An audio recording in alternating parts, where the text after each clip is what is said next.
Word. It's your boy Dragon Pharaoh. Chilling with my peoples. Talking about domestic relationships. Oh, we talking about that. Yeah, please explain that situation once again. Jesus Christ. Because that shit was crazy. They talking about a dude that choked the girl. Choked? I ain't hear the choked out. See, I was driving. I didn't catch that part. She caught that part. All I know is she said, "Hey, sis, look." She over there ready to get her face beat in. I'm like, what? Pull over at the gas station. So anyways, pulls up in the parking lot. Dude, he's out the car. Girl, out the car. They're no more than in their early 20s. He ran around the car. He ran around from the driver's side to the passenger side. She hanging out the car. All I hear is her telling him stop. But of course, you know, when a nigga in that rage, that's just what it is.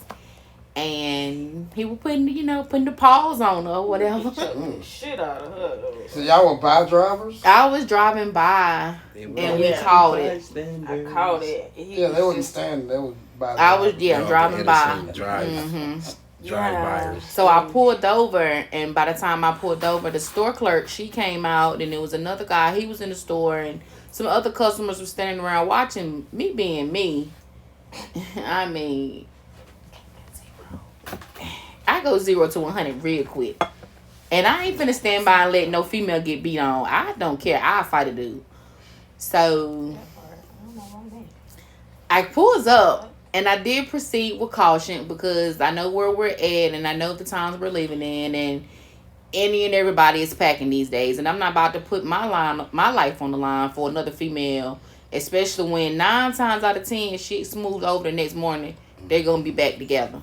Everything is gonna be cool. They right now. They probably because the store clerk made them be together.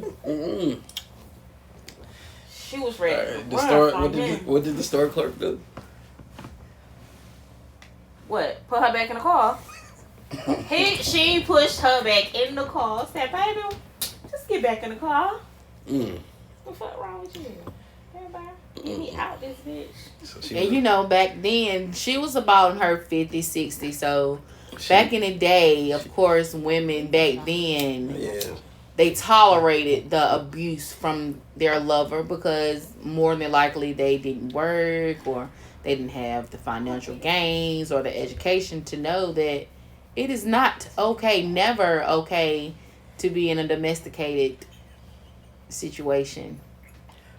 I don't think it was. I think it was more loyalty than it was anything. Okay. Loyalty on what?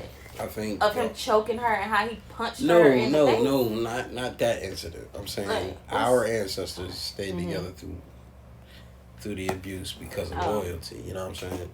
And I'm pretty sure they understood what was going on. They knew it was PTSD.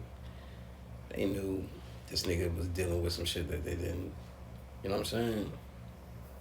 I mean, not that that don't give it the right, but still, I think the only reason why this sister was allowing this to happen is because it still is instilled in her to have that loyalty.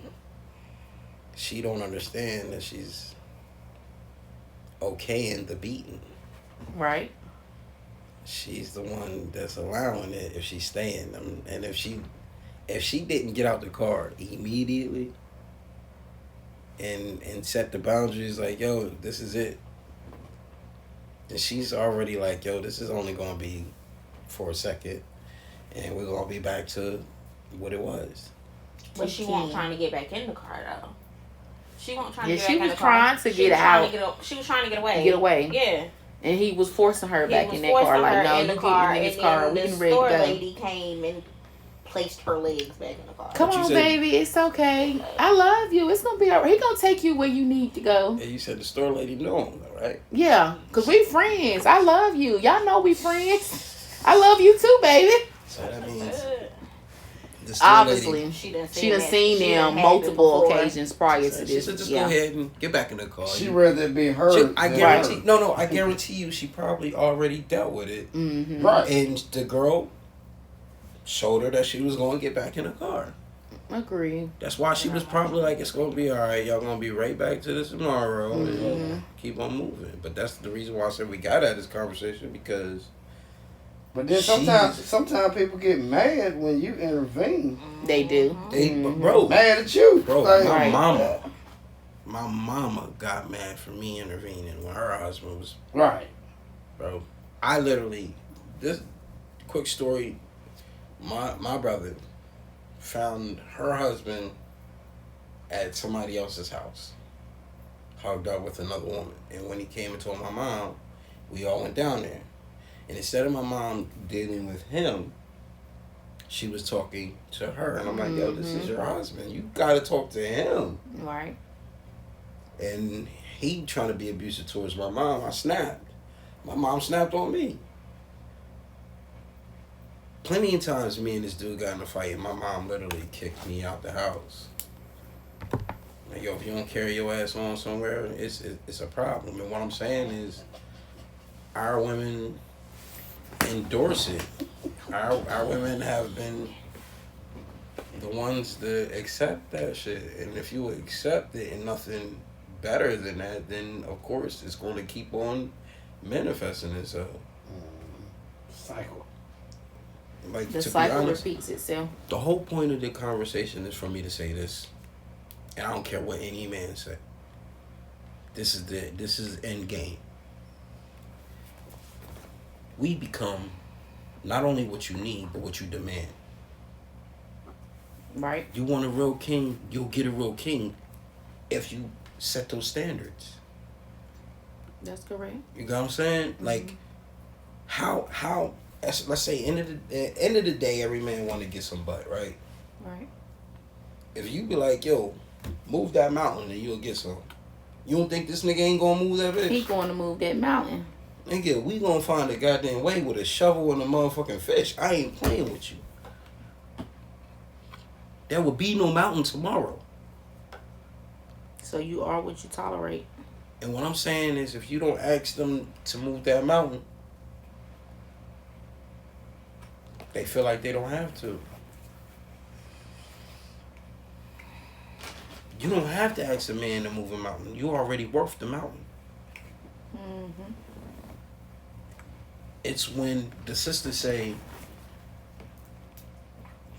here it is beforehand, or I'll accept being belittled, or I'll accept the abuse, or I'll accept the lease. And of course, then that stems on society and the psychological tampering of society. And then we're talking about something on a whole nother level that somebody built just to intentionally trigger us to be the way we are. And that's the reason why we really can't blame ourselves, but we have to blame ourselves, because the only way to check this problem is to check ourselves. If we check ourselves and realize that there's a problem, because nobody ever feels like there's a problem with themselves. Change program. You gotta change it. It starts in the mirror. I swear to you not, bro. I used to be the down, depressed, and lonely. I mean, don't get me wrong. I don't believe in depression. But I knew somewhere I was still sad inside, you know what I'm saying? But the reason why was because I chose to go about things the way I did. Being alone, traveling alone. And I'm only saying that because it's the mindset of what we have for each other. When I decided to change it, I say, yo, I'm going to be a positive, more outgoing person, more social. I'm going to do so much more. Bro, you seen how I was in Charlotte, bro. Mm-hmm. I was surrounded by people. I met celebrities. I met a lot of people down in Charlotte, and I was chilling all the time. I got to the point, check this out. I met these dudes. I call them the Millionaires Club. There were all these Dominican bulls that I met that lived in this neighborhood we was in. And all of them had money, like decent bank. You know what I'm saying? When we go out, I would be walking with these dudes. And the homeless would come up to me in the middle of these millionaires. I would have $100 in my account. in the middle of these millionaires, and this dude be like, yo, I know you got it, bro. I know you got it. And I'm sitting there like, nigga, are you serious? So you don't know who's beside me. He said, this nigga just dropped $1,000 on somebody for a tip. Like, what the hell, bro? You was wildin'. I'm like, bro, I'm the guys we drunk that Patron with. I wouldn't with you. Yeah. The same fucking guy. No, and what, the one that bought the bar?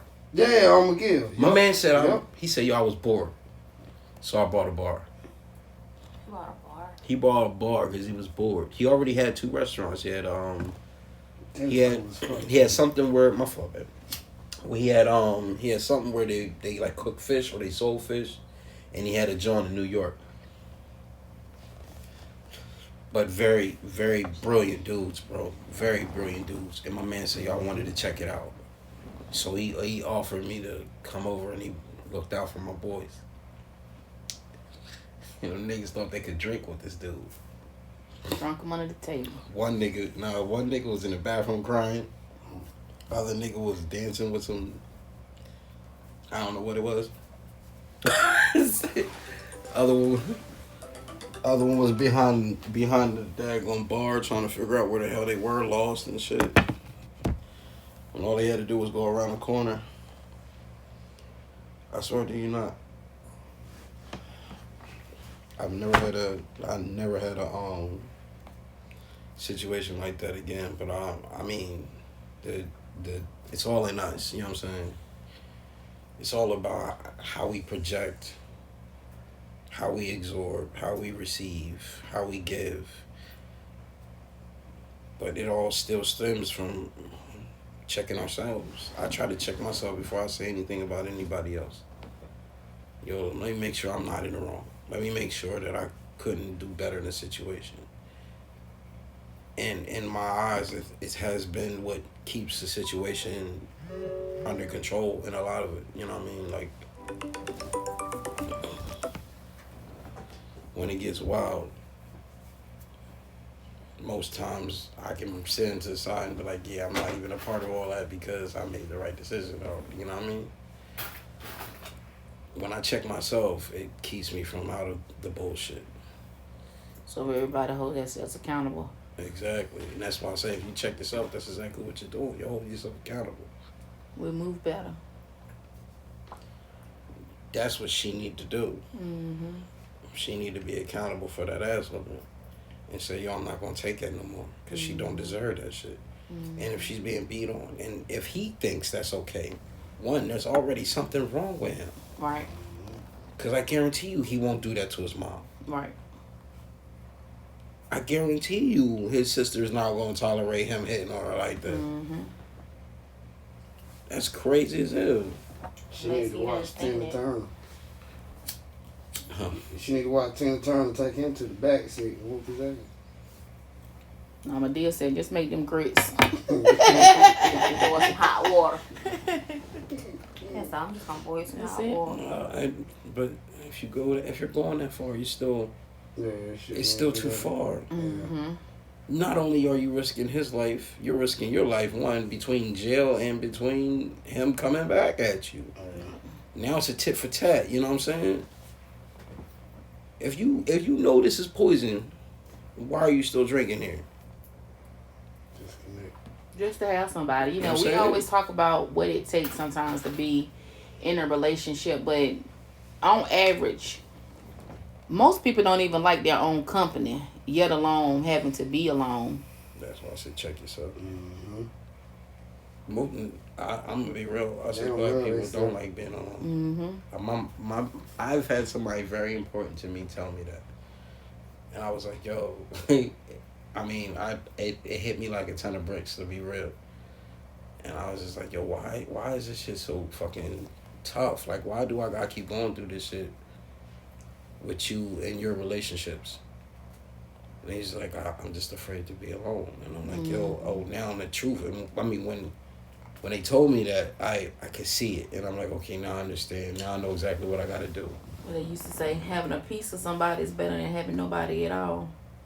No. But that's backwards. That's backwards as hell. That's about. I'd rather be alone, and most people Mm-hmm. should rather be alone because then you can actually deal with yourself before you actually get in a relationship, and you'll be worthy of a relationship by then. Mm-hmm. That's the reason why most people are alone, because they're not worthy of a relationship. You get in a relationship, I said, you get in a relationship based off of what you see. Right. Mom and dad did this, so Right. this is what I'm going to do. And you're not even understanding that may not be the thing that worked for your spouse Mm-hmm. or even work for you. That's like somebody saying, yo, I'm going to exercise every day and really don't feel like exercising every day. You know what I'm saying? You got to know yourself. You got to check yourself, bro. I swear to you not. That's the deepest thing Love you can ever yourself do. before you can love anybody, and know yourself. You got to know yourself to love you, damn self. Mm-hmm. I was just having a conversation earlier today, and I was telling someone that relationships are not a one size fit all, because what works over here at Tim and Tammy house is not going to work over here at James and Generica house, No. because Different, but that's different, Right. different places. You come from different rituals, different beliefs, different Exactly. spirits.